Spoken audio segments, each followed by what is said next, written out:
April 7th, 1945. Tokyo Bay, Japan. 1,043 hours, 25,000 feet. Lieutenant Kazuki Hayashi pressed his right eye against the gun sight of his Mitsubishi Zero fighter. His left eye had been gone since 1943, taken by American bullets over the Solomon Islands. The empty socket didn't hurt anymore. What hurt was what he saw through the working eye. 96 silver aircraft circled above Tokyo at his altitude. Single-engine fighters, not the twin-tailed lightnings that occasionally made the impossible journey from distant carriers. These were different, sleeker, faster, and they were everywhere. Kazuki checked his fuel gauge. 47 minutes remaining. His ammunition counter showed 240 rounds of 20mm shells and 460 rounds of 13mm machine gun bullets. Enough to kill perhaps 3 enemy aircraft if his shooting was perfect. But there were 96 of them. The mathematics made no sense. Tokyo Bay sat 750 statute miles from Iwo Jima, the volcanic island American Marines had taken 5 weeks earlier. Kazuki had attended the briefing. Japanese intelligence officers had assured them that no single-engine American fighter possessed the range to fly from Iwo Jima to Tokyo. The distances were too great, the fuel requirements impossible, the ocean too vast. Yet there they were. The enemy fighters flew in perfect four-ship formations, stacked from 23,000 feet to 28,000 feet. Their polished aluminum surfaces gleamed in the morning sun. Each aircraft had a distinctive bubble canopy that gave the pilot unobstructed vision in all directions. 6 machine guns bristled from each wing. Sleek external fuel tanks hung beneath the wings of some, though many had already jettisoned theirs, and the tanks were tumbling toward the ocean below. Escorting the fighters were 103 Boeing B-29 Superfortresses, the massive 4-engine bombers that had been burning Japanese cities for months. Each B-29 measured 99 feet long with a 141-foot wingspan. Together, this aerial armada could level entire city blocks, and now they had fighter protection all the way to Tokyo. Kazuki keyed his radio transmitter. "This cannot be happening," he muttered into his oxygen mask. His breath condensed in the frigid air at 25,000 feet. The temperature outside his cockpit was minus 38 degrees Fahrenheit. His wingman, Second Lieutenant Takeshi Yamada, responded immediately. The young pilot's voice carried an edge of panic that violated every principle of Japanese military discipline. "Hayashi-san, I count nearly 100 enemy fighters. Single engine, how did they—" "Silence on the radio," Kazuki snapped, but his own mind was asking the same question. How, below them, Tokyo sprawled across the landscape. Kazuki could see the imperial palace, the government buildings, the industrial districts that fed Japan's war machine. Somewhere down there in a small apartment in the Shinjuku district, his wife Yuki and 7-year-old daughter Emiko were probably listening to the air raid sirens. They would be heading to the shelters, trusting that Japanese fighters would protect them. Kazuki had flown in combat since 1938. 7 years of war, China first, then the Philippines, then throughout the Pacific. He had shot down 64 enemy aircraft. American Wildcats, British Hurricanes, Dutch Brewster Buffaloes, Chinese D-16s. He knew how to fight. He knew how to kill. He had survived wounds that killed other men, including the bullet that took his eye. But he had never seen anything like this. The formation of American fighters maintained perfect spacing and altitude discipline. They flew with the confidence of men who knew they owned the sky. Their tactics showed months of training and combat experience. These were not green pilots making their first mission. These were veterans flying the most advanced fighter aircraft Kazuki had ever encountered. Japanese ground radar had detected the incoming raid at 10:15 hours. The initial reports seemed so impossible that radar operators checked their equipment 3 times. A massive formation of B-29 bombers approaching from the south, which had become routine. But accompanying the bombers were dozens of single-engine fighter aircraft. The radar supervisor had called higher headquarters to report a possible equipment malfunction. Single-engine fighters from where the nearest American aircraft carriers were hundreds of miles to the east. Iwo Jima was under American control, true, but even the Americans could not fly fighters 750 miles. The intelligence officer on duty had checked the mathematics on a chalkboard. Average fighter combat radius 200 to 300 miles, distance from Iwo Jima to Tokyo 750 miles, round trip 1,500 miles. Fuel consumption for typical fighter 70 to 80 gallons per hour. Internal fuel capacity 200 to 250 gallons maximum. Flight time available 3 to 4 hours. Flight time required 8 hours minimum. The numbers proved it impossible, yet the radar images were unmistakable. The report went up the chain of command, each level more skeptical than the last. Colonel Nakamura, commander of Tokyo Air Defense, read the report 3 times before issuing the scramble order. All available fighters, immediate takeoff. Unknown enemy fighter type approaching with bomber formation. Assume carrier-based Hellcats or Corsairs. Engage and destroy. Kazuki had received the order at his airfield 40 miles north of Tokyo. He had climbed into his Zero at 10:20 hours, gone through his pre-flight checks with the efficiency of 7 years' practice, and lifted off at 10:25 hours. The climb to 25,000 feet took 18 minutes. His squadron of 18 Zeros joined with formations of Kai-84, Franks, Kai-61 Tonys, and other fighter types until 150 Japanese fighters filled the sky over Tokyo, the largest air defense response of 1945. And now at 10:43 hours, Kazuki understood why. He studied the enemy fighters through his gun sight. They were definitely not Hellcats. The Grumman F-6 F Hellcat had a barrel-shaped fuselage and a distinctive profile. These aircraft were different. They were not Corsairs either. The Vought F-4U Corsair had inverted gull wings that made it impossible to mistake. These enemy fighters had straight wings with a laminar flow design that Kazuki had only seen in technical intelligence briefings. The canopy design was revolutionary. The bubble canopy provided vision that Japanese pilots could only dream of. Kazuki's Zero had a traditional framed canopy with metal supports that created blind spots. He had to physically turn his head and crane his neck to check his 6 o'clock position. The American pilots could simply glance back through their clear canopies, 6 machine guns per aircraft. Kazuki counted them carefully, 3 in each wing. That meant 1,800 to 2,000 rounds of ammunition per fighter. His Zero carried 250 rounds of 20mm cannon shells and 460 rounds of 13mm machine gun bullets. Total ammunition weight perhaps 430 pounds.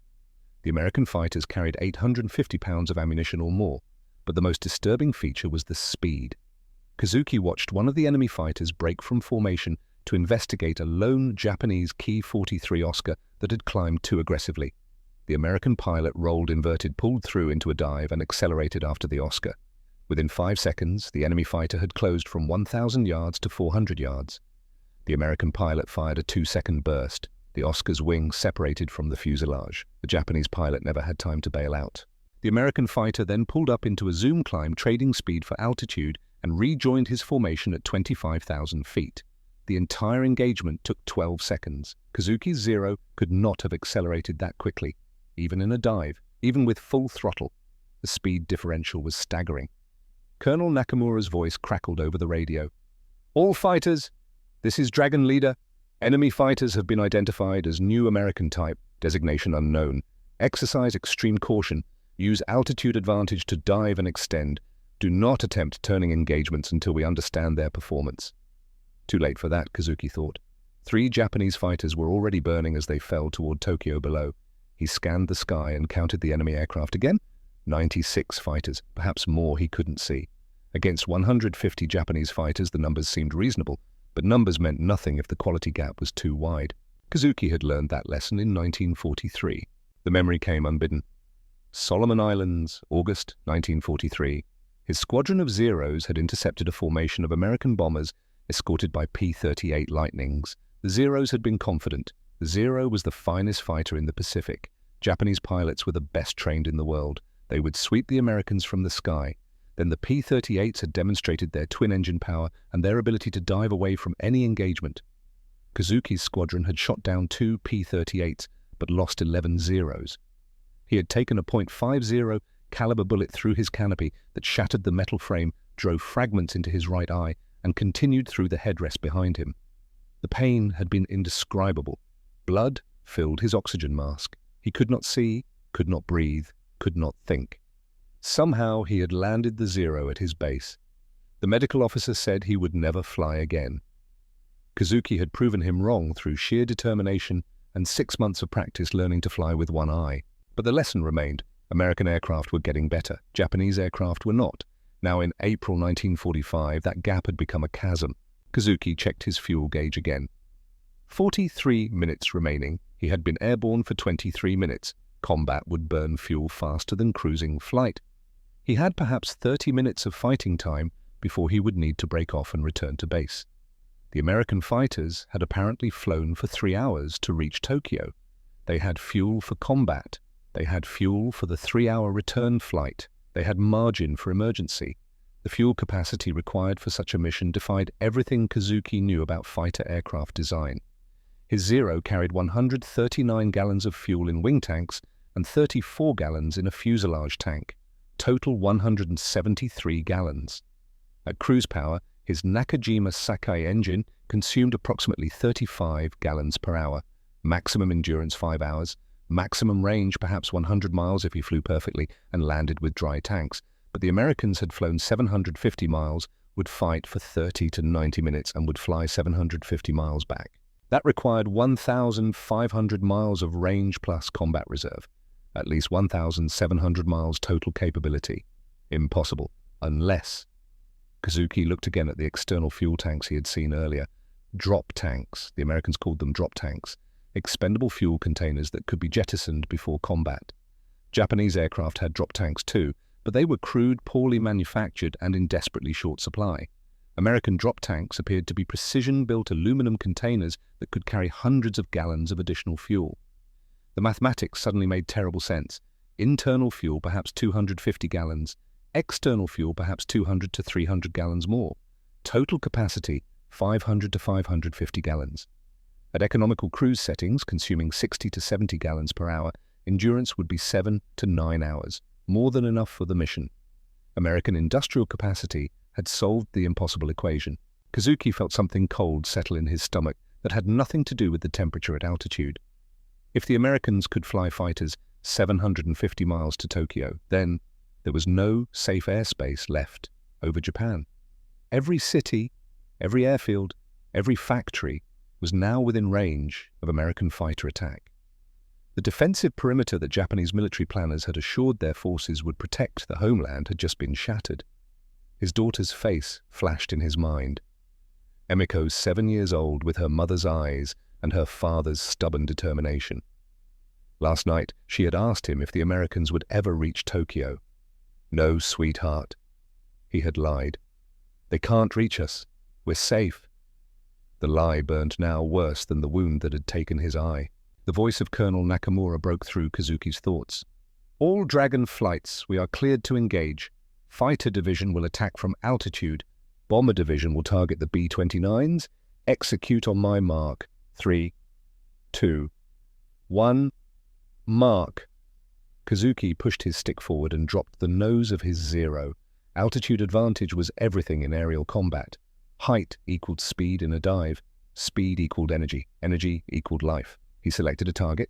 One of the silver fighters flying slightly separated from its formation. The American pilot appeared to be checking something in his cockpit, not paying attention. A moment of vulnerability. Kazuki aligned his gun sight, adjusted for deflection, and waited for the range to close. 800 yards. 700. 600. The enemy aircraft grew larger in his sight. Still, the pilot hadn't noticed the threat diving from above. 500 yards. Kazuki's finger tightened on the cannon trigger. His Zero carried two 20mm Type 99 cannons that fired through the propeller arc, powerful weapons that could destroy an enemy aircraft with a single, well-placed hit. But the slow rate of fire, only 500 rounds per minute, meant that every shot had to count. 400 yards. Optimal range. Kazuki pressed the trigger. The cannon roared.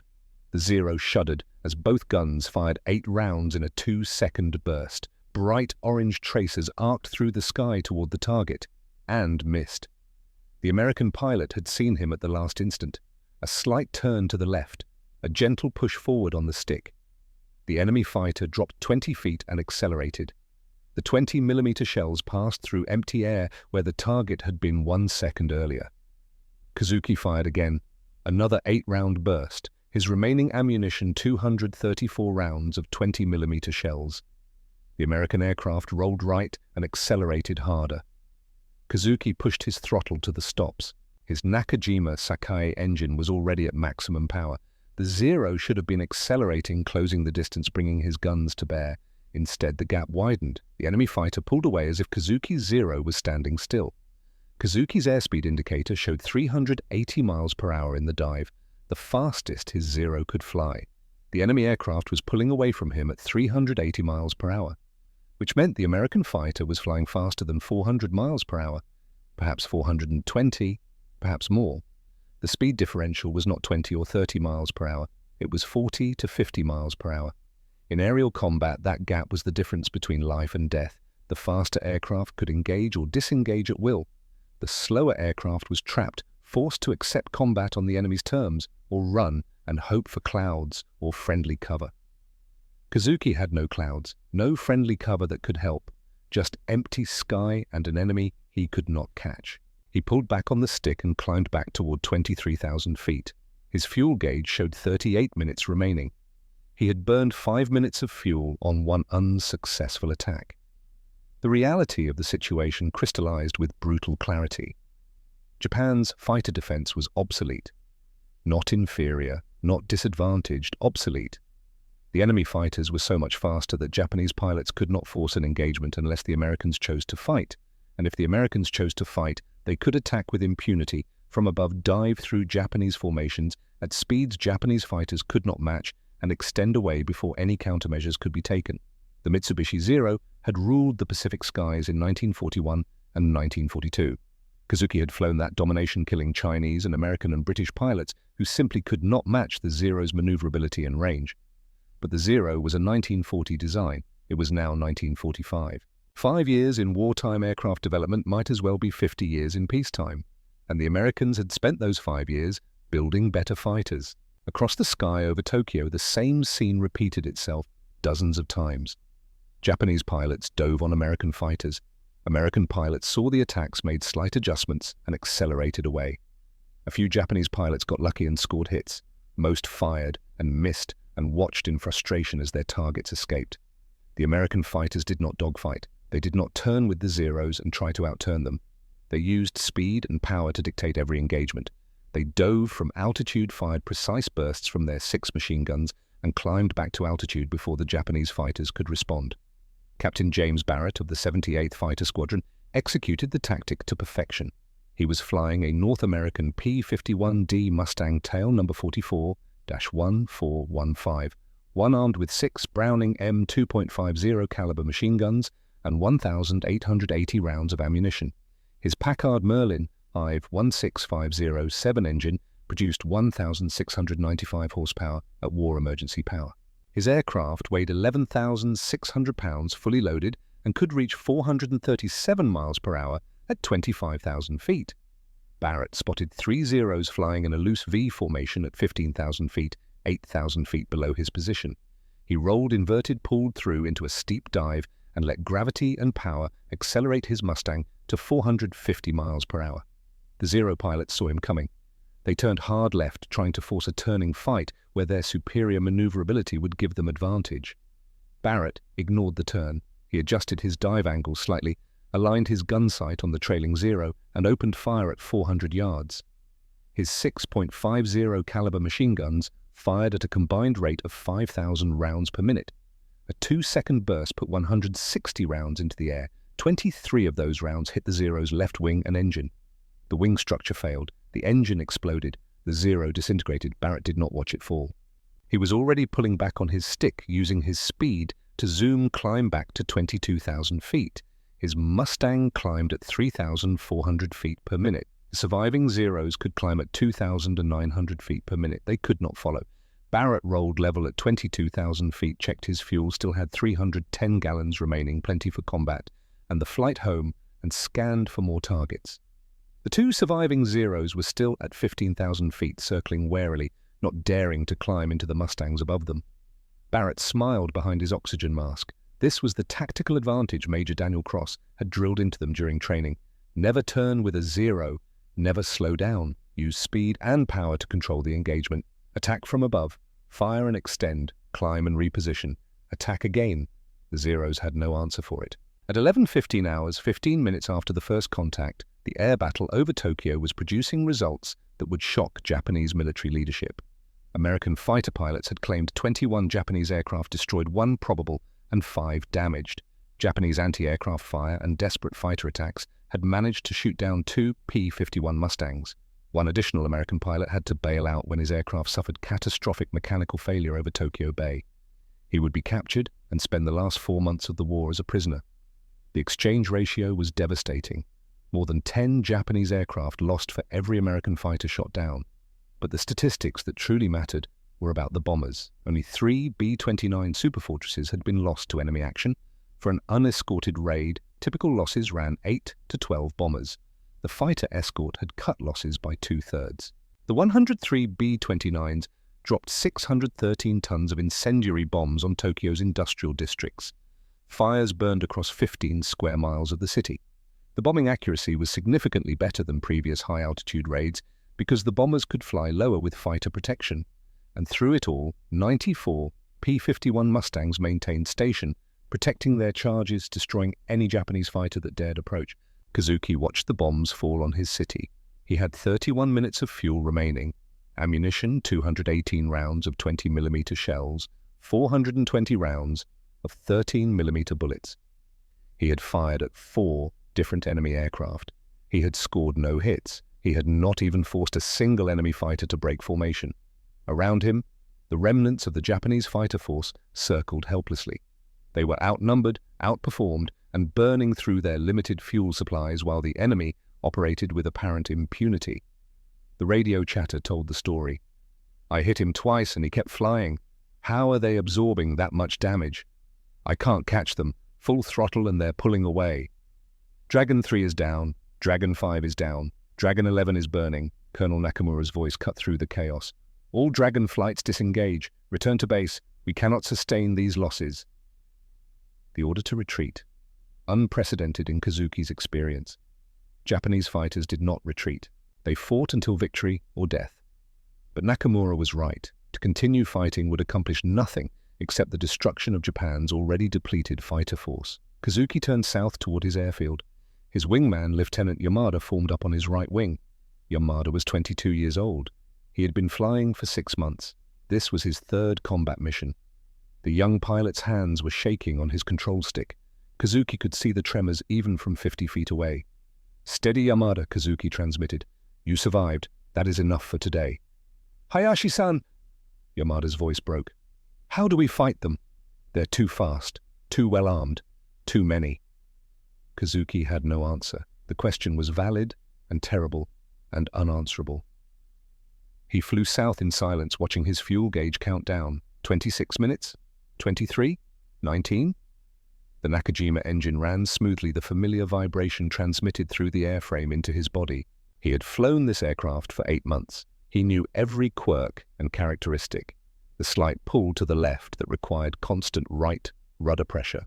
The rough idle that smoothed out above 1,500 RPM. The way the guns jammed if he fired too many rounds too quickly. A fine aircraft, a beautiful aircraft. An aircraft that represented the peak of Japanese fighter design in 1940. But it was now April 1945, and the Americans had brought the future to Tokyo's skies. Kazuki landed with 14 minutes of fuel remaining. He taxied to his revetment, shut down the engine, and sat in the cockpit for 2 full minutes without moving. His hands were steady. His breathing was controlled. His mind was calm. 7 years of combat had trained him to manage fear and stress. But his heart was sick. He climbed out of the Zero and walked to the operations tent where intelligence officers would debrief him. Other pilots were already there, faces pale, voices strained. They had all seen the same thing. They had all reached the same conclusion. The intelligence officer spread maps across a makeshift table and pointed to Iwo Jima. Confirmed. The American fighters flew from Iwo Jima, single-engine type identified from gun camera footage as the P-51 Mustang, powered by Packard Merlin engine estimated 1,700 horsepower, top speed estimated at 430 to 440 miles per hour, range sufficient to fly from Iwo Jima to Tokyo and return with combat reserve. The room fell silent. One of the senior pilots spoke. His voice was flat, emotionless, defeated. "Then Tokyo is no longer safe. If they can escort bombers here, they will come every day. We cannot stop them. We do not have the fuel, the pilots, or the aircraft to contest American air superiority over our own capital." The intelligence officer nodded slowly. "Recommendations have been forwarded to High Command, but yes, That assessment is accurate. Kazuki left the debriefing and walked to his quarters. He shared a small room with 3 other pilots. 2 of them had not returned from today's mission. Their beds were empty. Their personal effects would be packed up and sent to their families within the week. He sat on his bed and pulled out a small notebook that he kept hidden beneath his mattress. The notebook was forbidden.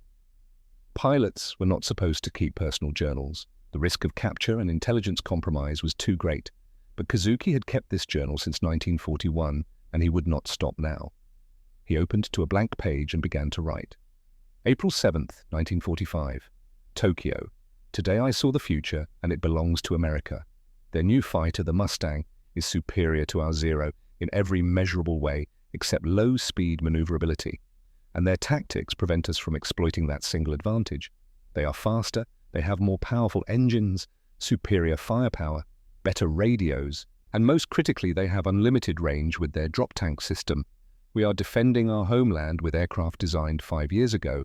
They are attacking us with the most advanced fighter in the world. Unless something changes dramatically, we cannot win this air war. The Americans flew 750 miles to reach Tokyo. They fought over our capital. They will fly 750 miles back to their base. Total 1,500 miles. Our intelligence said it was impossible. Our mathematicians proved it was impossible. But mathematics means nothing when your enemy has better engineers. He closed the notebook and slid it back under his mattress. Then he lay back on his bed and stared at the ceiling. Outside he could hear the sounds of ground crews working on aircraft, mechanics shouting instructions, metal tools clanging, engines being tested, the normal sounds of an active fighter base. But nothing was normal anymore. The Americans had done the impossible. They had solved the fuel equation. They had designed the perfect long-range fighter. They had established air superiority over Japan itself.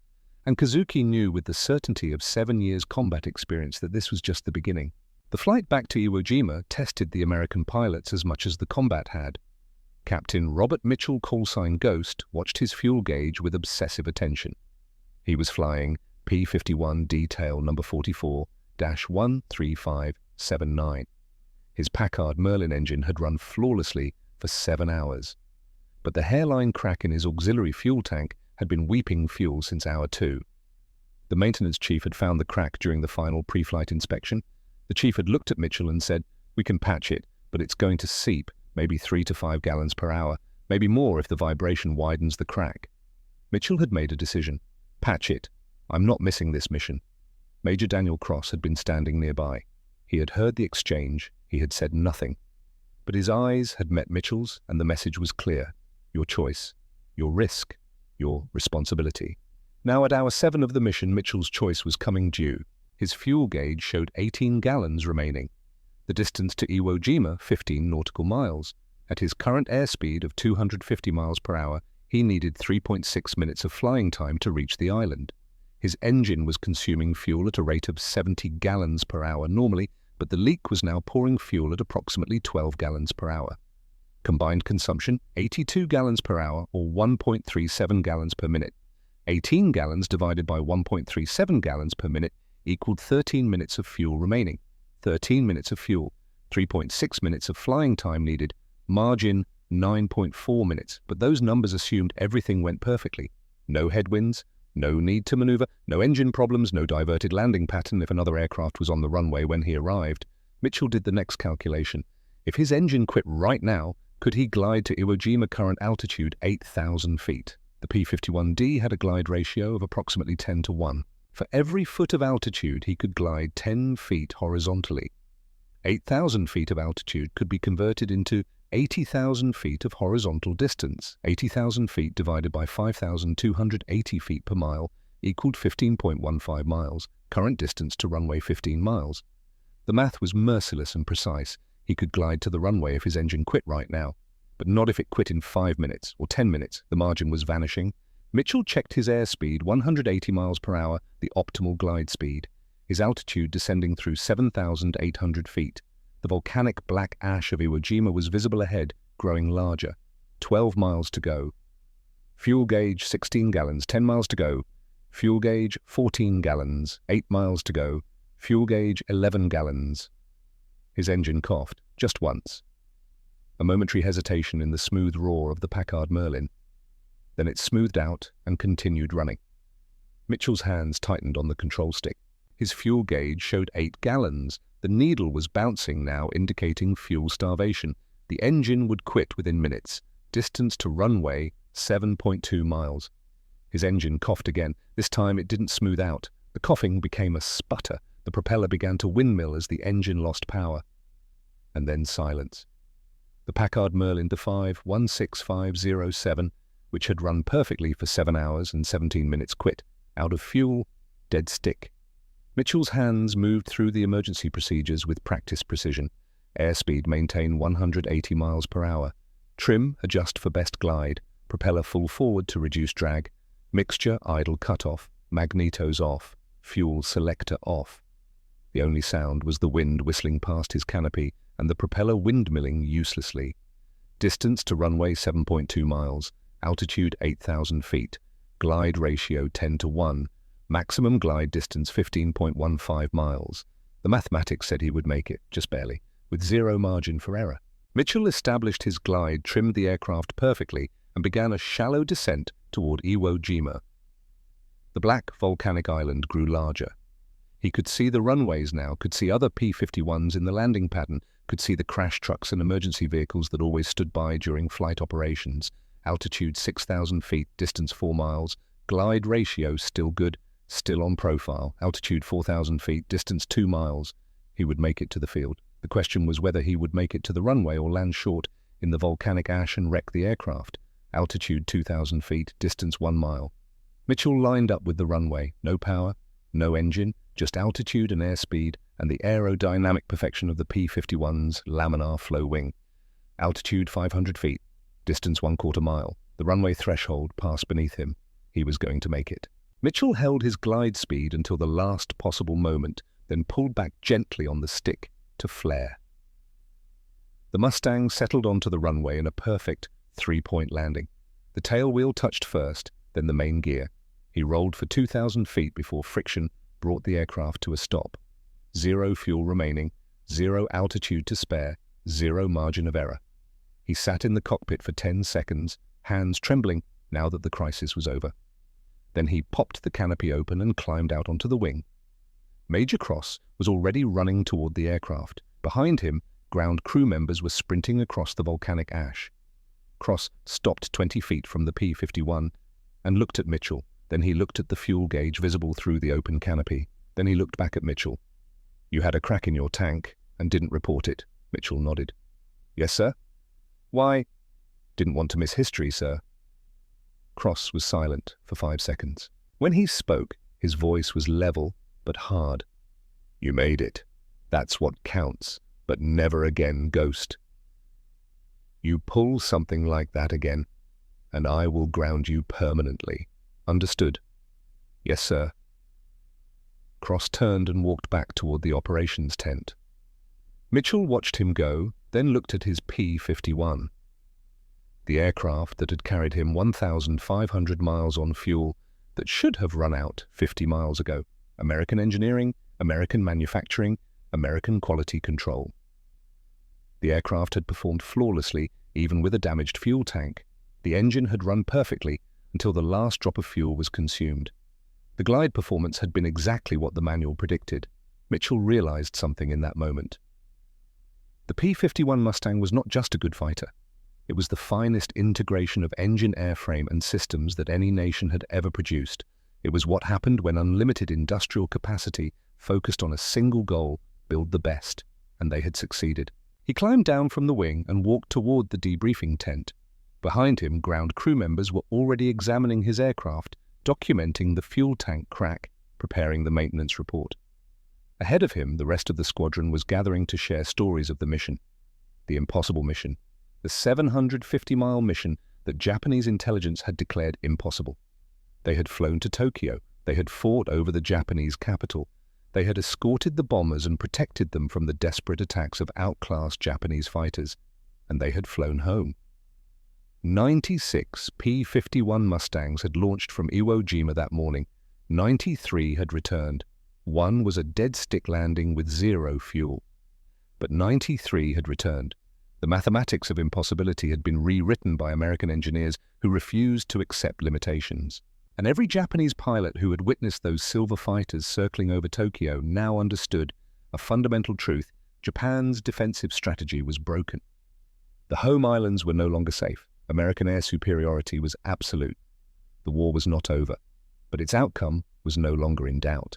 The debriefing room at Iwo Jima's South Field smelled of volcanic sulfur sweat and engine oil. 93 pilots crowded into a tent designed for 50.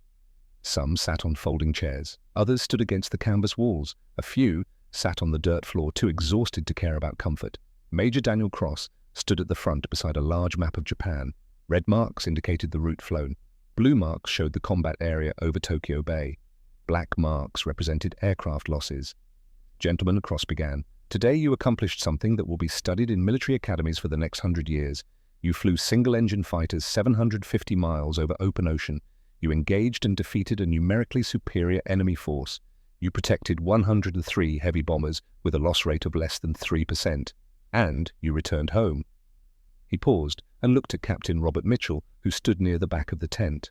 Most of you returned home with fuel to spare. Some of you cut it closer than I would prefer. A few pilots chuckled. Mitchell's dead-stick landing had already become legendary. The ground crew had measured the fuel remaining in his tanks, 0 gallons in the mains, 0 in the auxiliary, and approximately 1 cup of fuel in the fuel lines, perhaps enough to run the engine for another 15 seconds. Cross continued. Intelligence preliminary assessment, 21 confirmed kills, 1 probable, 5 damaged. Our losses: 2 aircraft shot down, 1 mechanical failure resulting in bailout over Tokyo Bay. Pilot captured. Exchange ratio 10-1 in our favor. He let that sink in for a moment. But the real victory is strategic. We have proven that fighter escort to the Japanese home islands is not only possible, but sustainable. Every B-29 mission from this point forward will have P-51 escort. Japanese air defenses are now functionally irrelevant. Captain James Barrett, callsign Hawk, raised his hand. So what about the Japanese fighters? They seemed almost reluctant to engage toward the end. Cross nodded. Good observation, Hawk. Intelligence believes we shattered their tactical doctrine. The Zero has dominated through superior maneuverability since 1941. Japanese pilots are trained to force turning engagements where the Zero's advantage is decisive. But you didn't turn with them. You refused to fight their fight. Instead, you used speed and energy tactics they have no counter for. He pointed to the map. The Japanese pilot who survives today's mission will report to his superiors that American fighters can reach Tokyo, can fight over Tokyo, and cannot be defeated using current Japanese tactics. That psychological impact is worth more than the 21 aircraft we destroyed. Another pilot spoke up. Lieutenant Marcus Webb, 24 years old, with 4 missions under his belt. Sir, how long can we sustain these operations? 8 hours in the cockpit is brutal. And the fuel margins are razor thin. Cross looked at him steadily. The missions will continue 3 to 4 times per week, weather permitting. You will become accustomed to the 8-hour flights. As for fuel margins, that is why we have emergency procedures and rescue assets. Speaking of which, he gestured to an officer standing near the door. Commander Phillips from Navy Rescue Coordination has information on our lifeguard submarines. Commander Phillips stepped forward, a weather-beaten man in his 40s who had clearly spent years at sea. Gentlemen, starting with your next mission, we will have 3 fleet submarines positioned along your route at 250-mile intervals. If you go down in the water, your survival odds are approximately 60%, which are the best odds we can offer for Pacific operations. Each submarine will remain on station for 12 hours during your mission window. They have specific search areas and will surface when they detect distress signals. And he pointed to locations on the map. Here, here, and here. Memorize these positions. If you're going down, try to make it to a lifeguard station. Every mile closer to a submarine increases your survival probability by 5%. Webb pressed the point. 60% odds, sir. That means 4 in 10 don't make it. Correct, Phillips said without hesitation. The Pacific Ocean is 64 million square miles. We're doing our best, but we can't cover it all. Don't go in the water if you can possibly avoid it. The room fell silent. Every pilot understood the stakes. An 8-hour mission over hostile ocean with fuel margins measured in minutes. Engine failure meant death. Navigation error meant death. Combat damage meant death. Weather meant death. And they would do it 3 to 4 times per week. April 12, 1945. 5 days after the first Tokyo mission. The second long-range escort mission launched at 07:45 hours. Lieutenant Marcus Webb was flying P-51D tail number 4-14890. His fuel tanks were full, 269 gallons internal, plus 220 gallons in external drop tanks. Total 489 gallons. Consumption rate 70 gallons per hour. Endurance 6.99 hours. Mission time 8 hours. The mathematics bothered Webb more than he wanted to admit. Less than 7 hours of fuel for an 8-hour mission. The only way it worked was to fly at optimal cruise settings, 2,400 RPM, 28 inches of manifold pressure, and never deviate. No aggressive maneuvering, no combat power unless absolutely necessary. Smooth, efficient, perfect flying for 8 hours straight. Webb was not a perfect pilot. He knew it. Major Cross knew it. Everyone knew it. At hour 2, crossing the empty Pacific at 10,000 feet, Webb's engine began running rough, a slight miss, a momentary hesitation every 30 seconds or so. His fuel gauge showed 349 gallons remaining. Consumption rate right on target. But the engine roughness was new and concerning. Webb checked his instruments. Oil pressure normal, oil temperature normal, cylinder head temperature normal, manifold pressure steady, RPM steady. Everything appeared normal except for that periodic hesitation. He was experiencing the phenomenon that Major Cross had warned them about. Enhanced hearing. The psychological tendency to imagine engine problems where none existed. After 8 hours in a cramped cockpit, listening to the same engine note, the mind started creating problems. Small variations in sound became magnified into catastrophic failures. Webb forced himself to relax. His engine was fine. The gauges proved it. The roughness was in his imagination. Then his engine coughed. Not imagined. Real. A definite interruption in the smooth roar of the Packard Merlin. Webb's heart rate spiked. He checked the fuel selector on. Mixture auto rich. Propeller 2,400 RPM. Magnetos both on. Primer locked. Everything correct. His engine smoothed out and continued running normally. Webb keyed his radio. Dragon Leader, this is Dragon 7. Experiencing slight engine roughness. All gauges normal. Request permission to cycle magnetos. Major Cross responded immediately. Dragon 7 approved. Report results. Webb switched his magneto selector from both to left. The engine continued running smoothly on the left magneto alone. He switched to right. The engine ran smoothly on the right magneto alone. He switched back to both. The engine coughed again. Webb's training told him what was happening. One of his spark plugs was fouling. When both magnetos were firing, the fouled plug was creating a momentary misfire. But each magneto alone could maintain combustion without the fouled plug contributing. It was a minor problem, not critical. The engine would continue running, but it was also a warning. Spark plugs fouled when combustion was not optimal. Poor fuel mixture, carbon buildup, oil consumption, any of a dozen small issues that could cascade into larger problems. Webb made a decision. He leaned his mixture, slightly reducing fuel flow by 5%. The engine smoothed out immediately. The fouled plug was getting cleaner fuel mixture. The problem resolved, but now his fuel consumption was optimized past the margin of safety. He was running leaner than the mission profile called for. If he needed combat power later, the lean mixture could cause detonation and catastrophic engine failure. Webb said nothing on the radio. He had resolved the problem. No need to worry Cross or the squadron. He would monitor his engine carefully and adjust as needed. At hour 2.5, the formation spotted the Japanese coastline. Mount Fuji rose in the distant snow-covered peak, brilliant against the blue sky. Webb had never seen anything so beautiful and so hostile at the same time. Major Cross transmitted, "All flights prepare to jettison drop tanks on my mark. 3, 2, 1, mark." Webb pulled the drop tank release handle. 220 pounds of external fuel fell away from each wing. The Mustang immediately felt lighter, more responsive. The drag reduction was noticeable. His airspeed increased from 250 miles per hour to 265 miles per hour at the same power setting, but now he was flying on internal fuel only, 269 gallons minus the 170 gallons consumed in the first 2.5 hours, remaining 99 gallons, flight time to Tokyo Combat and return to Iwo Jima, 5.5 hours.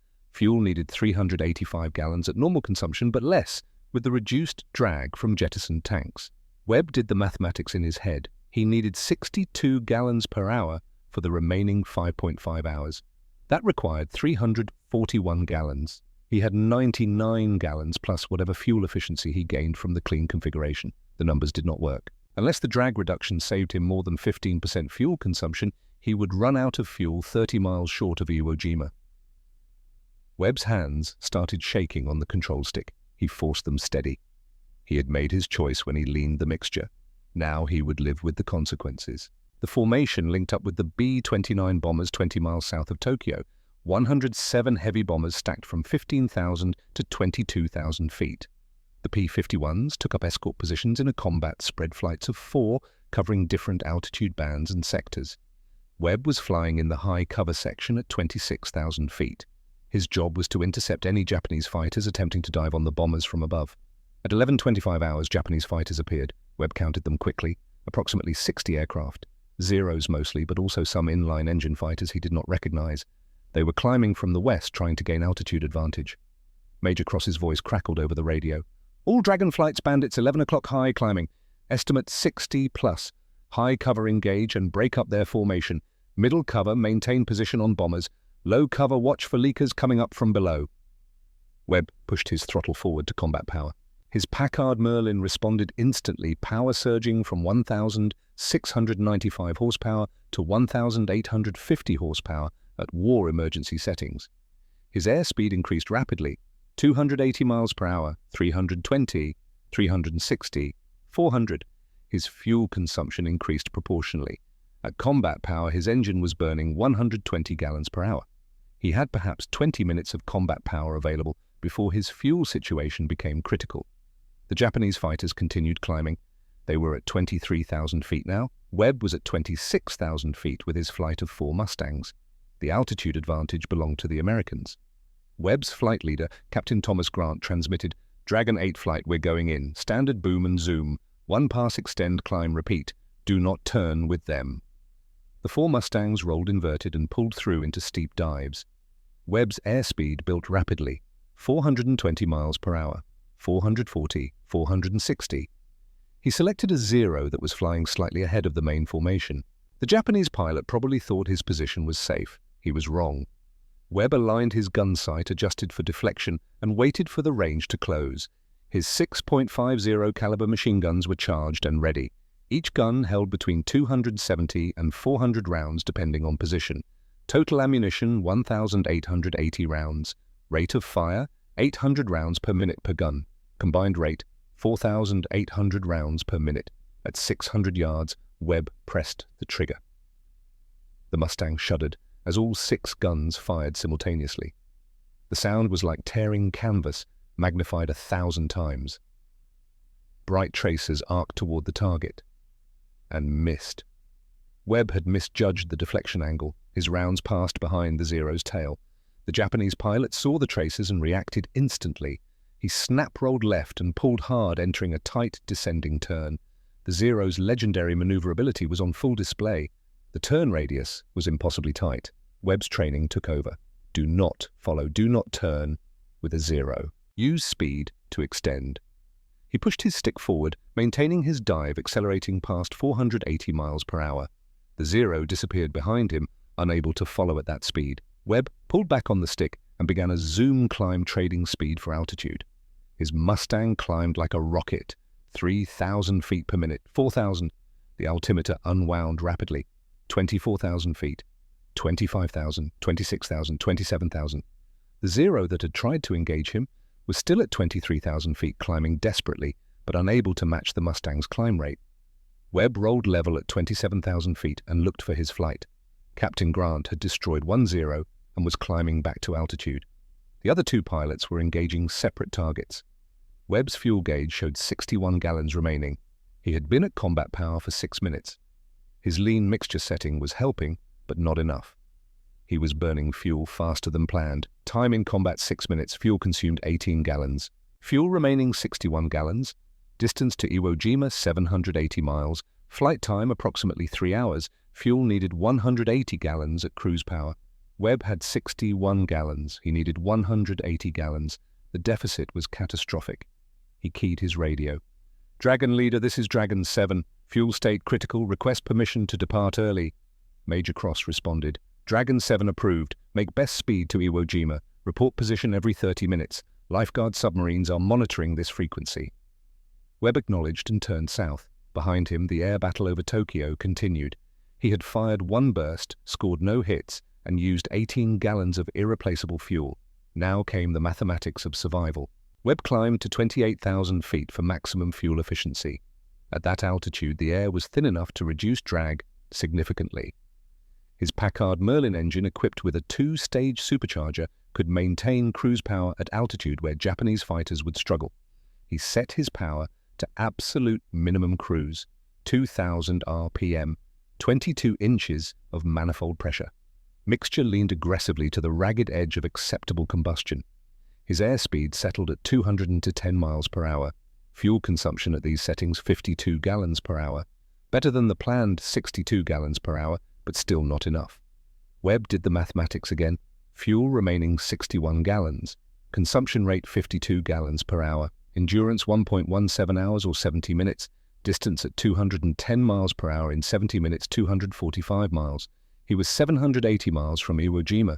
He could fly 245 miles before his engine quit. The gap was 535 miles. He would go down in the Pacific 535 miles north of Iwo Jima. The first lifeguard submarine was positioned 250 miles south of Tokyo. Webb would make it past that submarine before his fuel ran out. The second submarine was positioned 500 miles south of Tokyo. He would not make it to that submarine. He would ditch in the ocean somewhere between the two lifeguard stations, 250 miles from the nearest rescue asset, in an ocean where the water temperature was 62 degrees Fahrenheit. Survival time before hypothermia, 3 to 4 hours in a life vest. Maybe 6 hours if he was lucky. Webb's hands were shaking again. This time he could not steady them. He had made a mistake, a small mistake, leaning the mixture to fix a fouled spark plug. That decision had saved him from an engine failure in the first hour, but it had also put him in a fuel deficit that he could not recover from. The mathematics were merciless. Every decision had consequences that rippled forward through the mission.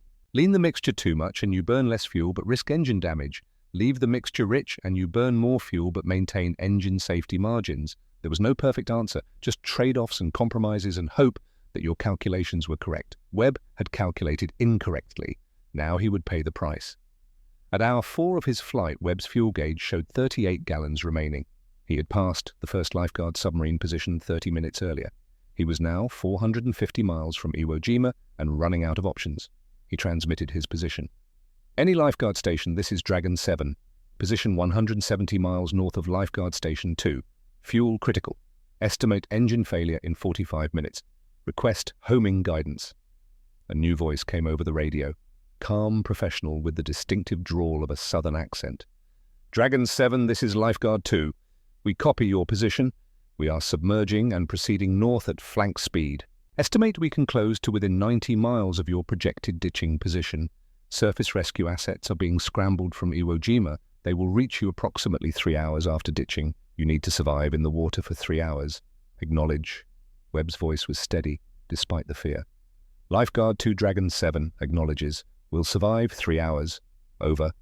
Good man, Dragon 7. We're coming for you. Lifeguard 2 out. Webb checked his equipment. May West life preserver secure. Parachute still attached, but would be jettisoned before ditching. Survival kit attached to parachute harness. Contents emergency rations, water signal flares, shark repellent fishing line, first aid supplies. 3 hours in 62-degree water. It was possible. Difficult, but possible. Webb began descending to lower altitude where the air was warmer. He needed to preserve body heat before the ditching. Every degree of core temperature mattered for survival in cold water.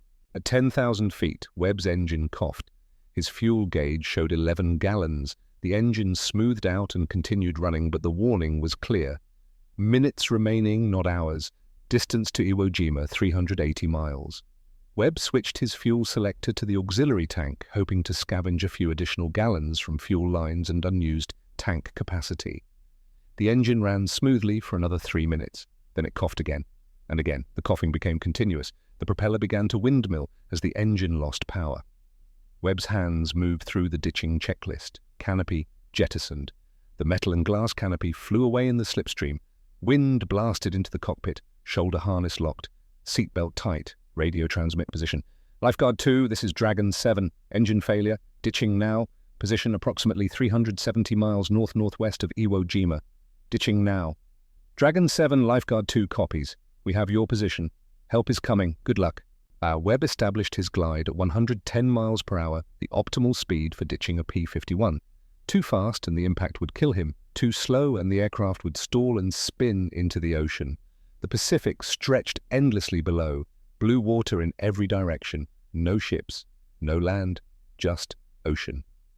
Webb aimed for a smooth patch between wave sets. The goal was to touch down parallel to the waves, not into them. Landing perpendicular to the waves would cartwheel the aircraft and kill him instantly. Altitude 500 feet, airspeed 110 miles per hour. Webb pulled his oxygen mask aside so it would not trap water against his face. Altitude 100 feet. He could see individual waves now. The ocean was rougher than it appeared from altitude. 4-foot swells with whitecaps. Not ideal, but survivable. Altitude 50 feet. Webb pulled back gently on the stick flaring to reduce his descent rate. The Mustang's tail touched the water first. The impact was violent. The tail section dug into a wave and the nose pitched down hard. Webb's head slammed forward against the instrument panel. His vision went grey. Water exploded over the nose. The aircraft began sinking immediately. The heavy Packard Merlin engine in the nose acted as an anchor, pulling the Mustang down, tail high.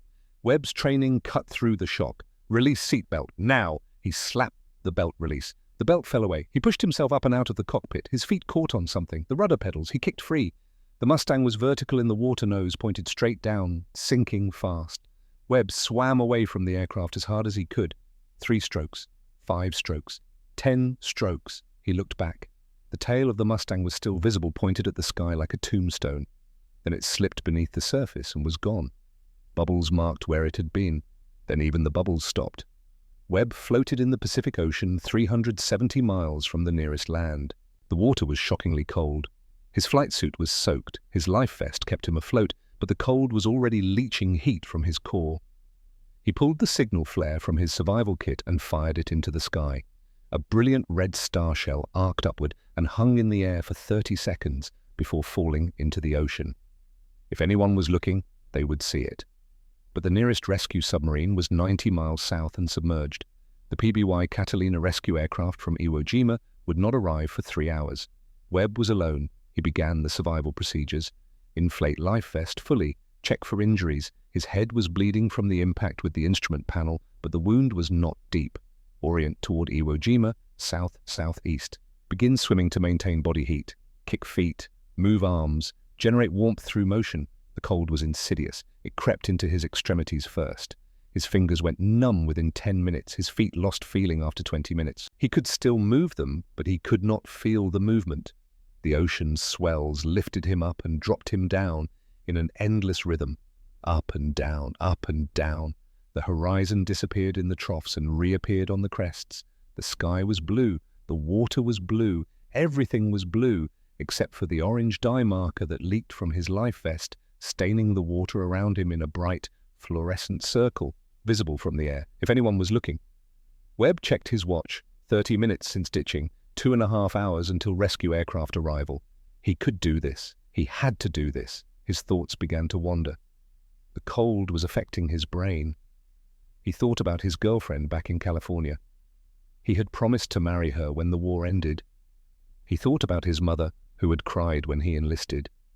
He thought about Captain Grant and the rest of Dragon 8 flight still fighting over Tokyo, not knowing that Webb was floating in the ocean, dying by degrees. He thought about the mathematics, the fuel calculations that had seemed so precise on paper, the small decision to lean the mixture, the cascading consequences that ended with him in the water. Mathematics was supposed to be exact, predictable, reliable. But mathematics could not account for fouled spark plugs or panic-induced errors or the million small variables that affected real-world operations. Webb's watch showed 1 hour since ditching. His core temperature was dropping. He could feel it. The shivering had stopped, which was a bad sign. When the body stopped shivering, it meant hypothermia was entering the dangerous stage. His vision started to blur. He blinked hard, trying to clear it. The sky and ocean swirled together. He could not tell which way was up. He forced himself to focus, look at the horizon, orient to the waves. Keep breathing, keep moving, stay alive. At hour 2, Webb heard an engine, faint at first, then louder. He looked up and saw an aircraft, a PBY Catalina, the twin-engine amphibious patrol bomber that served as rescue aircraft throughout the Pacific. The PBY was early, a full hour ahead of schedule. Webb fired his last signal flare. The red star burst into the sky. The PBY turned toward him immediately. The aircraft circled once the pilot confirming Webb's position, then lined up for a water landing. The PBY touched down 200 yards from Webb's position. The engines throttled back to idle. A side hatch opened, and a crew member jumped into the water wearing a wetsuit. The crew member swam to Webb with powerful strokes, reached him within 2 minutes. "I got you, pilot. You're safe now. Let's get you aboard." Webb tried to respond, but his jaw would not work. The cold had paralyzed his muscles. The rescue swimmer secured a line around Webb's chest and signaled to the PBY. The crew winched Webb toward the aircraft, pulled him through the hatch, laid him on the deck. Someone wrapped him in blankets. Someone else started an IV. Hot water bottles were placed under his arms and between his legs. A corpsman was taking his vital signs and calling out numbers that sounded wrong. Core temp 91 degrees, pulse weak and thready, respirations shallow. He's going into severe hypothermia. We need to get him warm now. The PBY's engines roared to full power. The aircraft accelerated across the water, lifted off, climbed toward Iwo Jima. Webb's vision faded to black. The last thing he heard was the corpsman saying, "Stay with us, pilot. You made it. You're going home." Lieutenant Marcus Webb regained consciousness 18 hours later in the field hospital at Iwo Jima. Major Daniel Cross was sitting beside his bed. "Welcome back, Webb," Cross said quietly. "You gave us a scare." Webb's voice was a rasp. "How long was I in the water?" 2 hours and 6 minutes. The PBY diverted early when they heard your mayday. If they had stuck to the original schedule, you would have died." Webb absorbed that information. 2 hours and 6 minutes. He had beaten hypothermia by less than 1 hour. "My aircraft?" Webb asked. 16,000 feet of water. We're not getting it back." Webb closed his eyes. "I screwed up, sir. Leaned the mixture too much trying to fix a fouled plug. Put myself in fuel deficit I couldn't recover from." Cross was silent for a long moment. When he spoke, his voice was matter-of-fact. "You made a decision based on the information you had. The decision was reasonable. The outcome was bad luck. If that plug had stayed clean, you would have landed with fuel to spare. Sometimes the mathematics work against you, no matter how carefully you calculate." "But No buts, Webb. You survived. That is all that matters, and you learned something that every pilot in this squadron needs to understand. The Pacific Ocean is the real enemy, not Japanese fighters, the ocean. It will kill you faster and more certainly than any Zero. Respect it, fear it, and do everything in your power to avoid going into it." Webb nodded weakly. Cross stood. "Rest now. You're grounded for 2 weeks while you recover. When you come back, you'll fly again, and you'll be better for this experience." After Cross left, Webb stared at the tent ceiling and thought about the mission. The flight to Tokyo, the combat, the fuel crisis, the ditching, the cold, the rescue. He had flown 8 hours to reach Tokyo, fought for 6 minutes, and spent the next 3 hours trying not to die. The mathematics of the mission said it was possible. The reality had proven it was barely possible, and Major Cross expected them to do it 3 to 4 times per week. Webb closed his eyes and tried to sleep, but every time he started to drift off, he felt the cold water closing over him and jerked awake. The mathematics of impossibility had been rewritten by American engineers, but the ocean still kept its own brutal accounting, and the numbers always came due. June 1st, 1945, Iwo Jima, South Field, 0630 hours. The weather briefing officer pointed to a map of the Pacific between Iwo Jima and Japan. His voice carried the confidence of a man reading data from sophisticated meteorological instruments. "Gentlemen, forecast for today's mission to Osaka shows scattered clouds at 12,000 feet visibility, 10 miles winds from the west at 15 knots. Some build-ups possible over the target area, but nothing unmanageable. Overall conditions favorable for operations." Major Daniel Cross studied the weather map. 8 weeks had passed since the first Tokyo mission. The 7th Fighter Command had flown 23 long-range escort missions in those 8 weeks.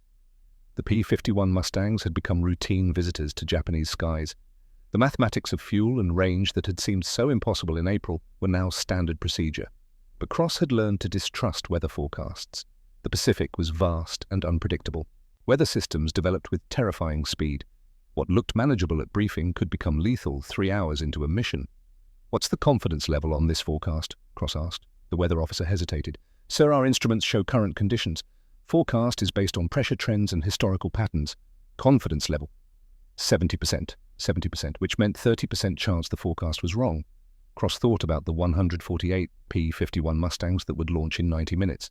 He thought about the pilots who would spend 8 hours in cramped cockpits, flying over an ocean that killed without mercy. 30% chance of bad weather. Acceptable risk by military standards. Cross approved the mission. He would regret that decision for the rest of his life. At 07:45 hours, 148 P-51 Mustangs lifted off from Iwo Jima's 3 airfields. The largest fighter mission yet attempted. The formation assembled over the volcanic island, then turned north-northwest toward Japan. Captain Robert Mitchell was not among them. Mitchell had died on Black Friday. But that was still hours away from happening. Lieutenant Marcus Webb was flying again. 2 weeks had passed since his ditching and rescue. The hypothermia had left him with nerve damage in his fingers and toes. He could still fly, but his hands ached constantly in the cold air at altitude. He did not mention this to the flight surgeon. He wanted to fly, needed to fly. The alternative was to sit on the ground and think about the cold water.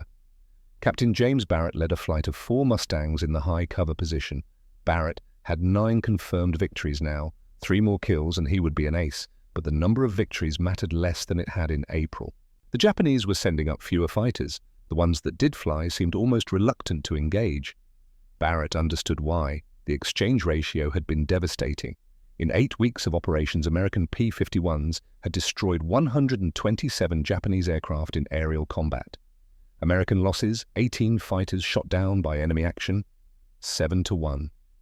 The mathematics were unsustainable for the Japanese. At hour 1, the formation crossed the empty Pacific at 10,000 feet. The sky was clear, visibility unlimited. The scattered clouds the weather officer had predicted were nowhere to be seen. At hour 2, the weather began to change. Barrett noticed it first, a dark line on the horizon ahead, storm clouds building from the surface to high altitude. The line stretched from east to west as far as he could see. He transmitted to Major Cross. "Dragon Leader Hawk, I'm seeing significant weather development ahead. Looks like a frontal system. Over." Cross responded. "Hawk, Dragon Leader copies." Weather officer said scattered clouds. "I'm seeing the same thing you are. That's more than scattered."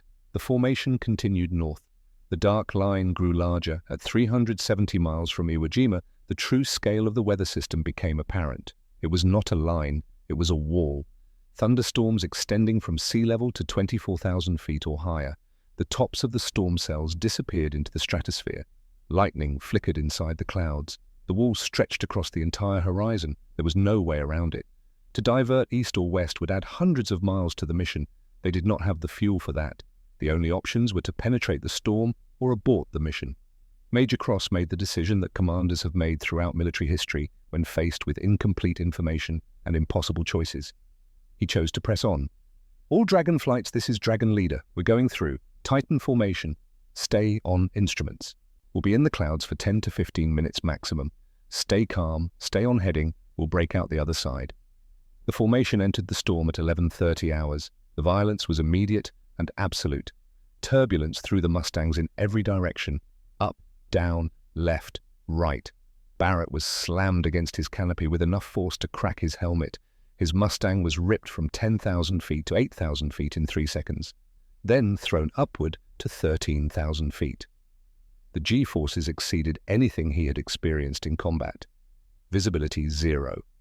The clouds were so thick that Barrett could not see his own wingtips. He was flying on instruments in violent turbulence with 147 other aircraft somewhere in the same airspace. The risk of mid-air collision was catastrophic. Barrett fought his Mustang back to 10,000 feet and tried to maintain heading. The artificial horizon showed his aircraft inverted. He corrected. The turn indicator showed a steep right turn. He corrected. The instruments contradicted each other. Vertigo set in within seconds. Which way was up? Barrett forced himself to trust the instruments. The artificial horizon said wings level. The altimeter said 10,000 feet. The airspeed indicator said 220 miles per hour. He held heading 330 degrees. Lightning flashed so close that his radio filled with static. Thunder boomed loud enough to hear over the engine. Rain hammered the canopy with the sound of machine gun fire. And then Barrett heard the sound that every pilot dreaded. Metal tearing, an explosion muffled by distance and clouds. Someone had collided. The radio erupted with calls. "Dragon 12 is spinning. I can't recover." "Who's on fire? I see flames at my 3 o'clock. I'm inverted, which way is up? Dragon 26, pull up, pull. Static. Major Cross tried to restore order. All Dragon flights climb, get above this weather. Climb to 25,000 feet. Now. Barrett pulled back on his stick and added power. His Mustang clawed upward through the storm. 12,000 feet, 15,000 feet, 18,000 feet. The turbulence was just as bad at altitude. The clouds were just as thick. At 22,000 feet, Barrett broke through the top of the storm. Clear air, blue sky, sunlight. He looked around for his wingmen. Gone. The formation had been torn apart. Barrett could see perhaps 20 other Mustangs scattered across the sky. Some were climbing through the cloud tops, others were circling, clearly disoriented. Barrett checked his fuel. The violent maneuvering in the storm had consumed fuel at combat power rates. His gauge showed 298 gallons remaining. He had been airborne for 3 hours. Normal consumption would have left him with 320 gallons. The storm had cost him an extra 22 gallons. Major Cross transmitted. All Dragon aircraft report by flight. Count off. The responses came back ragged and incomplete. Dragon 2 Flight 3 aircraft. Dragon 5 Flight 2 aircraft. Dragon 8 Flight 1 aircraft. That was Captain Grant's voice. 3 of his 4 aircraft were missing. Dragon 11 Flight no contact. Dragon 15 Flight 1 aircraft. Cross waited for more responses. Silence. He transmitted again. All missing Dragon aircraft, if you can hear this transmission, climb to 25,000 feet and home on Iwo Jima Beacon. Radio check every 15 minutes. Dragon leader out. Barrett did the mathematics in his head. The formation had entered the storm with 148 aircraft. Perhaps 100 had emerged above the storm. That meant 48 aircraft were still in the clouds. Some might break out, some might have turned back, some had collided, some had entered uncontrollable spins and crashed. The mission to Osaka was scrubbed. Major Cross ordered all aircraft to return to Iwo Jima immediately. The flight home was a nightmare of uncertainty. Every 15 minutes, pilots radioed their positions. Every 15 minutes, fewer pilots responded. At hour 5, the count was 121 aircraft. At hour 6, the count was 118 aircraft. At hour 7, the count was 115 aircraft. Barrett landed at Iwo Jima with fuel to spare. His hands were shaking so badly he could barely shut down the engine. He climbed out of his Mustang and stood on the volcanic ash, counting the returning aircraft. One by one, they landed. Each arrival was a small miracle. Each gap in the sequence represented a pilot who would not return. The final count came at 1800 hours, 8 hours after launch. 121 P-51 Mustangs had returned to Iwo Jima.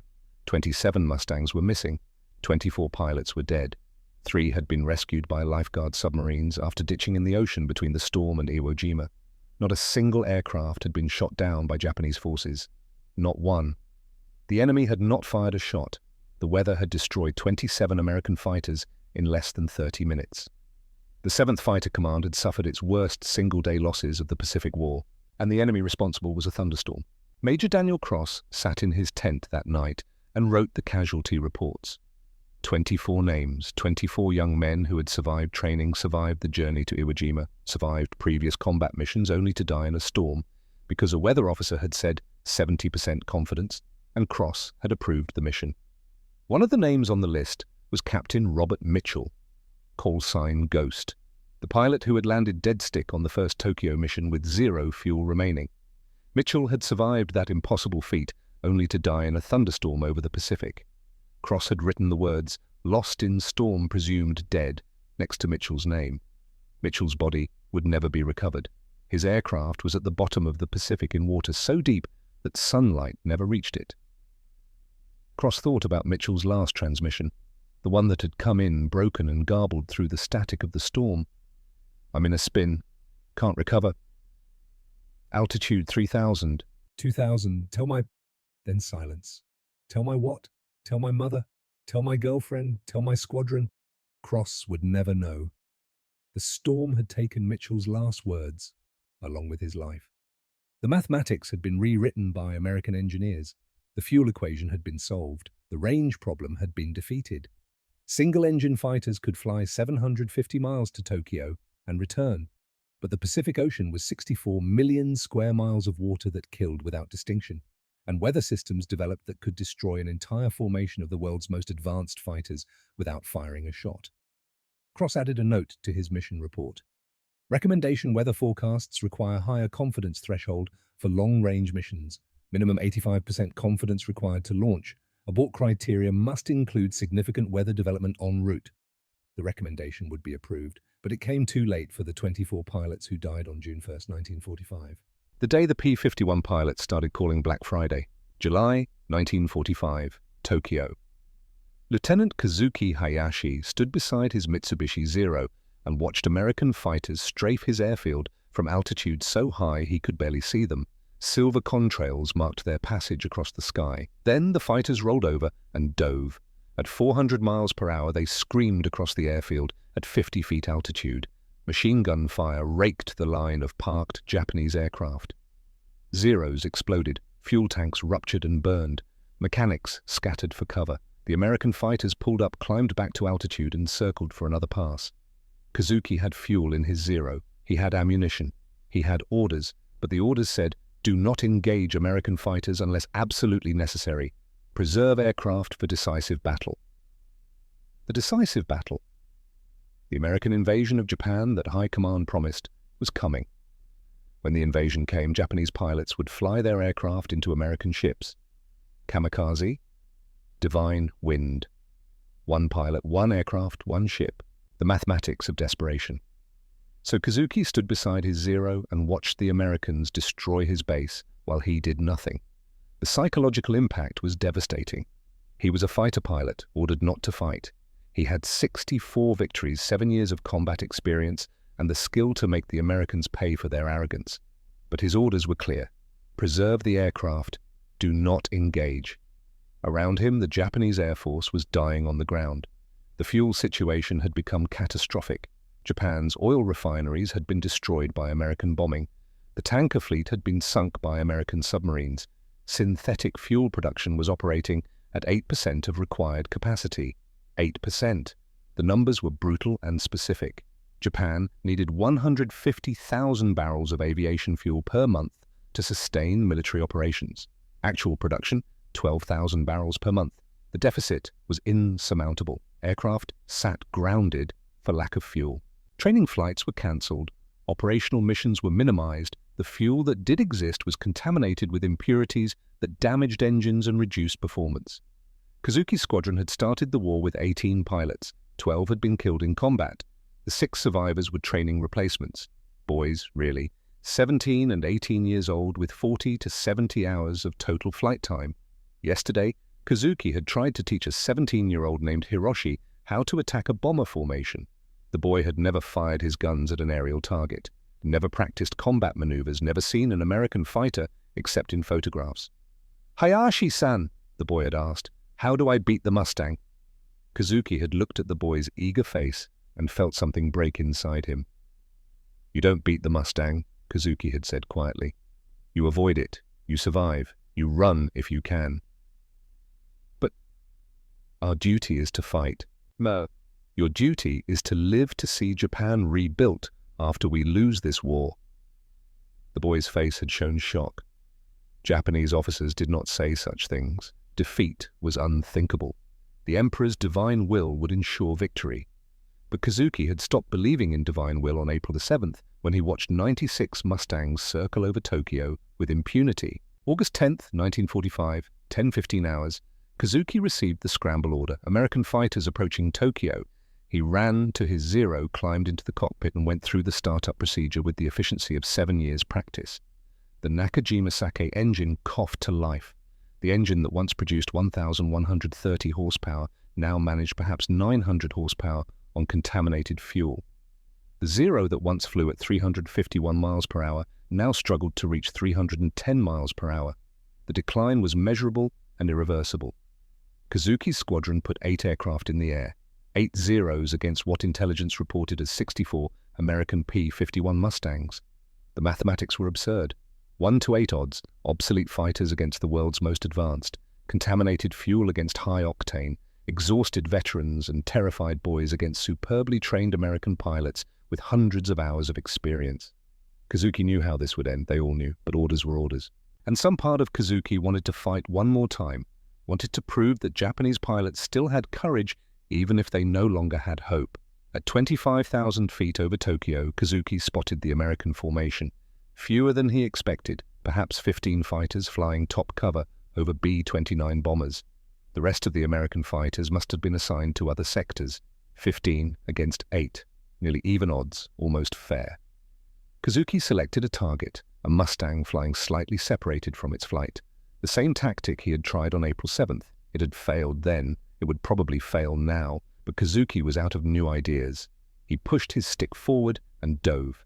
His Zero accelerated to 340 miles per hour, the best his damaged engine could manage. The American pilot saw him coming and began a gentle turn. Kazuki fired at 450 yards, too far for optimal accuracy, but his Zero could not close the distance. The 20mm cannons roared. Tracers arced toward the target and missed. Again. The Mustang accelerated away at 420 miles per hour. Kazuki's Zero was at maximum speed and losing ground. The gap widened from 450 yards to 600 yards to 800 yards. Kazuki pulled out of his dive and climbed back toward altitude. His fuel gauge showed 31 minutes remaining. His ammunition 201 rounds of 20mm shells. He had fired at the most advanced fighter in the world with an obsolete aircraft using contaminated fuel and had accomplished nothing. The story of Japan's air war in a single engagement. Then Kazuki saw something that made his one remaining eye widen. One of the American Mustangs had separated from the formation and was diving toward a young Japanese pilot named Hiroshi, the boy Kazuki had tried to train, the boy who had asked how to beat a Mustang. The American pilot had a perfect setup: altitude advantage, speed advantage, position advantage. Hiroshi never saw the threat. He was focused on trying to climb toward the B-29 bombers, following his training, doing exactly what Kazuki had told him never to do. The Mustang closed from 1,000 yards to 400 yards in seconds. Kazuki watched the American pilot align his gun sight, watched the 6 machine guns fire, watched the tracers converge on Hiroshi's Zero. The Zero's wing separated from the fuselage. The aircraft entered an inverted spin. Hiroshi's canopy flew off. The boy tried to bail out, but the spin pinned him in the cockpit. The Zero fell toward Tokyo, spinning faster, and Hiroshi was still in it when it hit the ground. The American pilot climbed back to altitude and rejoined his formation. Kazuki felt rage and grief and helplessness in equal measure. Hiroshi had been 17 years old. He had never had a chance. Not against that aircraft, not against that pilot, not with 40 hours of training against an enemy with 500 hours. The mathematics were clear. Japanese pilot life expectancy was now measured in missions, 2.3 missions average. Hiroshi had survived 3 weeks. He had outlived the average by 7 days.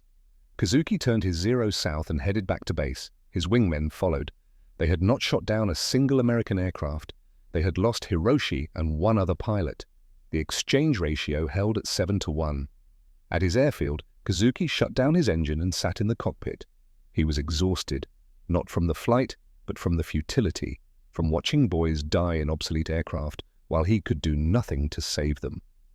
A ground crew officer approached his Zero. "Hayashi-san, you have new orders. Report to operations immediately." Kazuki climbed out and walked to the operations tent. A staff officer he did not recognize was waiting with papers. "Lieutenant Hayashi, you have been selected for special training. Report to Kanoya Air Base tomorrow for kamikaze preparation. You will be assigned to the Kikusui Special Attack Corps. You will receive 1 week of training, then you will fly your aircraft into an American invasion fleet. Kamikaze. One-way mission. No return, no survival, just death and the hope that your sacrifice would sink an enemy ship." Kazuki took the orders with steady hands. "I understand. When does training begin?" "Tomorrow at 0800 hours. You are dismissed." Kazuki walked out of the operations tent and stood in the evening air. The sun was setting over Tokyo. Somewhere in the city, his wife Yuki and daughter Emiko were preparing dinner. He had not seen them in 2 months. Operational security prevented visits. He decided to violate operational security. He would see his family one more time before he flew away to die. 2. Kazuki reached his apartment in Shinjuku district at 2000 hours. The building had survived the bombing, though scorch marks on the walls showed how close it had come to destruction. He climbed the stairs to the 3rd floor and knocked on the door. Yuki opened it. Her face showed shock and joy and fear in rapid succession. Kazuki, you're not supposed to be here. If your commanders find out—" "Let them find out," Kazuki said quietly. He stepped inside and closed the door. Emiko ran from the kitchen and threw herself at her father. "Papa, you came home." Kazuki picked up his daughter and held her tight. She was 8 years old now, growing tall. She had her mother's eyes and her father's stubborn determination. "Hello, little flower," Kazuki whispered. "I missed you." After Emiko went to bed, Kazuki sat with Yuki in their small living room. She knew. She had always known when something was wrong.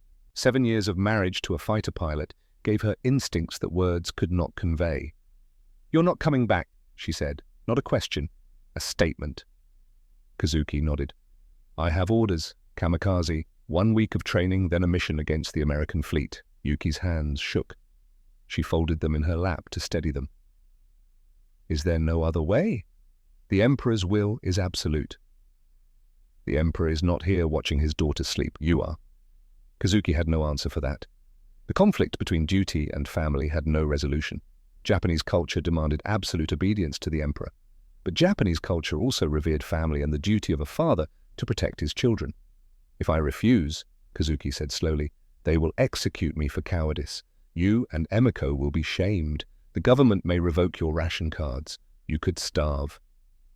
And if you fly your mission, Emiko grows up without a father. I grow old without a husband. How is that better?" Kazuki reached for his wife's hand. Her fingers were cold. "I have no good answer. I only know that I must do my duty." They sat in silence for a long time, outside the sounds of Tokyo at night, distant sirens, the rumble of trucks moving supplies, the normal sounds of a city at war. Finally, Yuki spoke. "When the war ends, and it will end, Kazuki, everyone knows it will end. What should I tell Emiko about her father? Tell her I did my duty. She won't understand duty. She's 8 years old. She'll only understand that her father is gone." Kazuki closed his eye. The empty socket where his right eye had been ached. It always ached when he was tired or stressed. The wound was 10 years old, but it never fully healed. "Tell her I loved her," he said finally. "Tell her I wanted to watch her grow up. Tell her I'm sorry."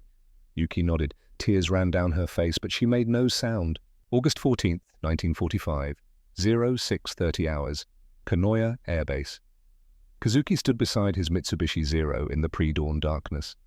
The aircraft had been modified for the kamikaze mission. A 250-kilogram bomb was mounted beneath the fuselage. The bomb would detonate on impact with an American ship.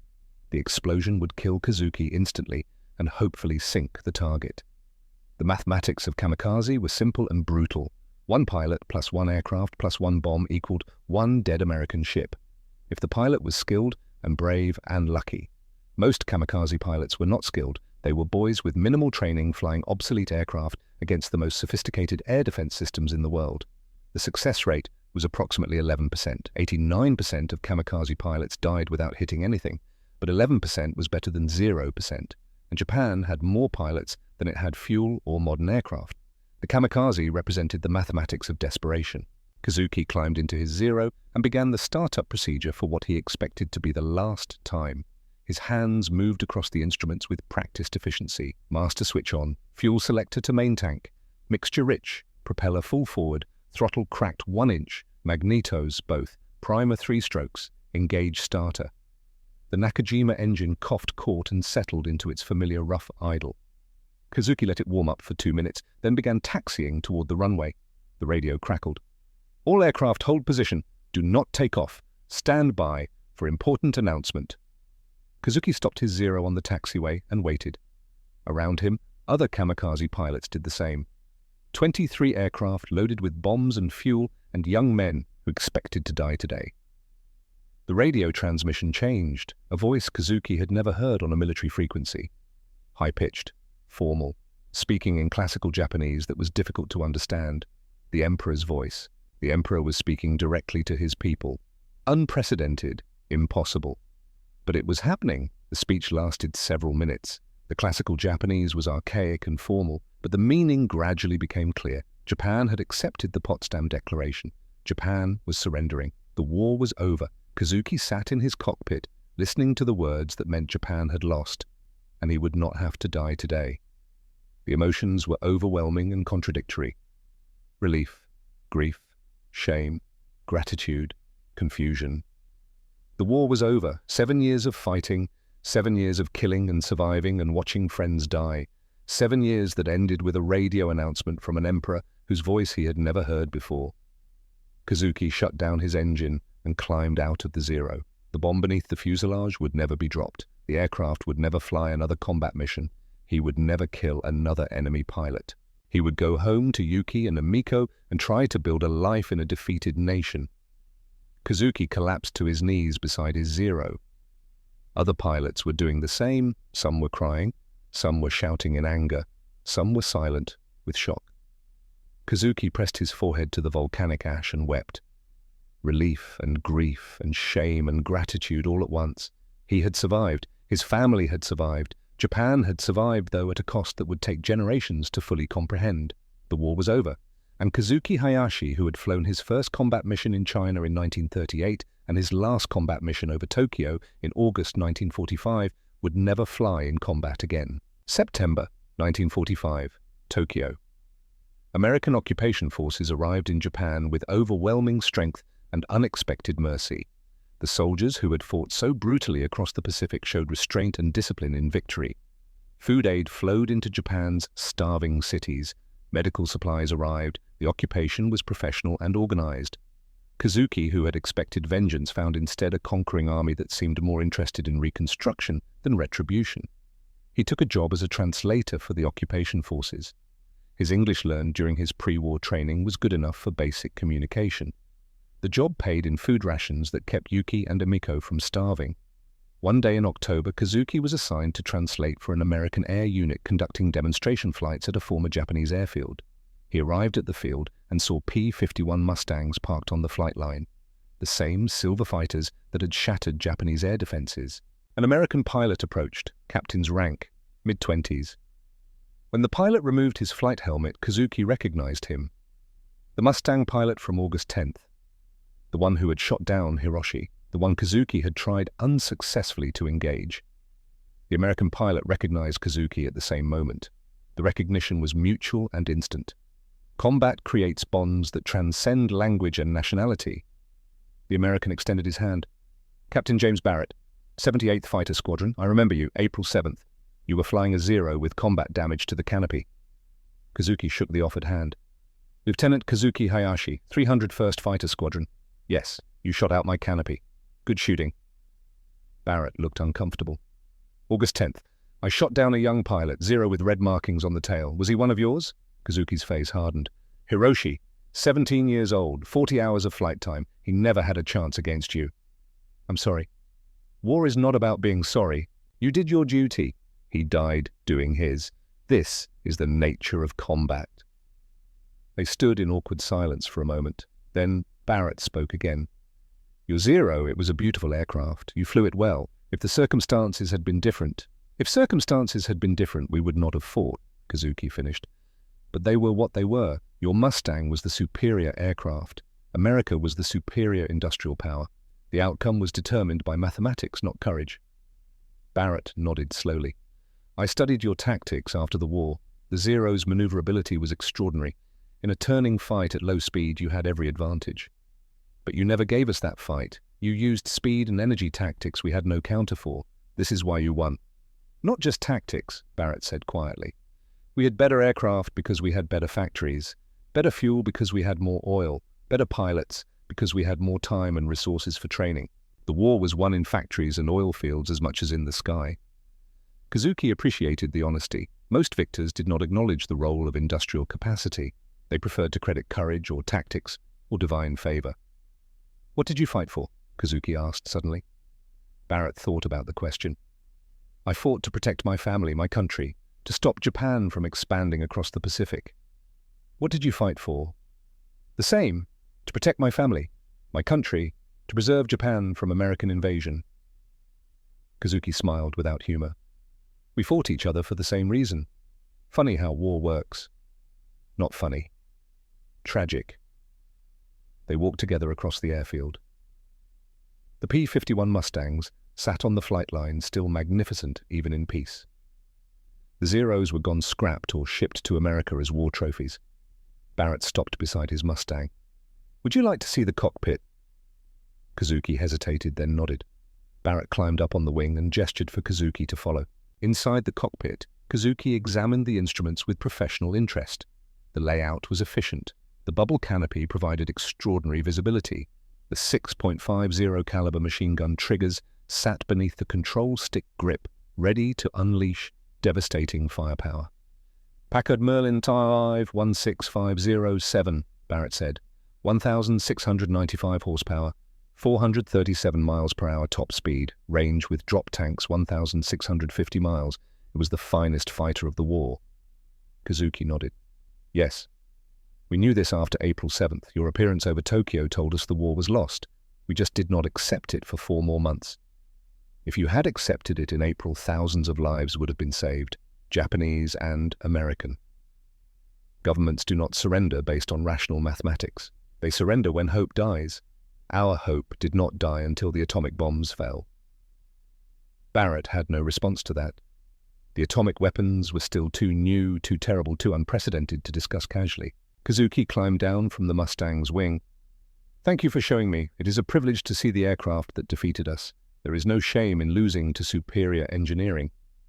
"There is honor in how you fought," Barrett said. "Your pilots were brave, skilled. They fought against impossible odds and they never quit. Bravery cannot overcome 86 miles per hour speed differential. This is the lesson we learned." They shook hands again, two pilots who had tried to kill each other and failed, now standing together in a defeated nation trying to find meaning in the violence they had survived. November 1946. Kazuki took Emiko to a museum in Tokyo that displayed Japanese military equipment from the war. A Mitsubishi Zero was suspended from the ceiling, preserved as a memorial to the pilots who had flown them. Emiko, now 9 years old, looked up at the aircraft with curiosity. "Papa, is this what you flew?" "Yes, little flower. I flew Zeros for 7 years." "Was it a good airplane?" Kazuki considered the question carefully. It was a beautiful airplane, fast and maneuverable. In 1941, it was the finest fighter in the Pacific. But by 1945, it was obsolete. The Americans built better fighters. Their P-51 Mustang was superior in every way, except low-speed maneuverability. "Did you ever fight a Mustang?" "Many times. I never shot one down. They were too fast, too powerful, too well built." Emiko processed this information with the logic of a 9-year-old. So the Americans won because they had better airplanes. The Americans won because they had better factories to build better airplanes, better oil fields to fuel them, better schools to train pilots, and better systems to maintain them. War between industrial powers is won by the side with greater production capacity. Courage and skill matter, but mathematics matters more. "That doesn't seem fair," Kazuki smiled sadly. "War is not fair, little flower. War is mathematics. Japan challenged the world's greatest industrial power and learned a very expensive lesson. Sometimes the bravest thing is to admit you cannot win and surrender before more people die." They stood together, looking at the Zero, the aircraft that had ruled Pacific skies for 18 months and then became a death trap for the pilots who flew it against superior opposition. "What should I remember about the war, Papa?" Kazuki put his hand on his daughter's shoulder. "Remember that war is terrible and should be avoided. Remember that industrial capacity matters more than warrior spirit. Remember that even enemies can respect each other.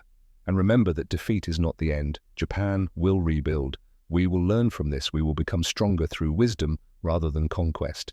Emiko nodded seriously. "I will remember, Papa." 1984. International Air Show, Tokyo. Kazuki Hayashi, 73 years old, stood beside the flight line, watching a restored P-51 Mustang and a restored Zero perform a demonstration flight. The two aircraft flew in formation, their former enmity transformed into aerial ballet. Beside Kazuki stood James Barrett, also 73, retired airline pilot, 9 World War II victories, Distinguished Flying Cross recipient.